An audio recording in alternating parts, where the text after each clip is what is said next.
And one of the malefactors which were hanged railed on him, saying, If thou be Christ, save thyself and us.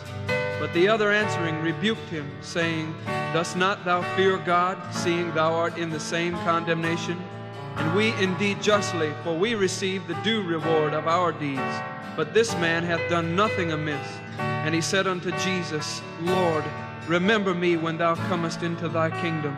And Jesus said unto him, Verily I say unto thee, today shalt thou be with me in paradise.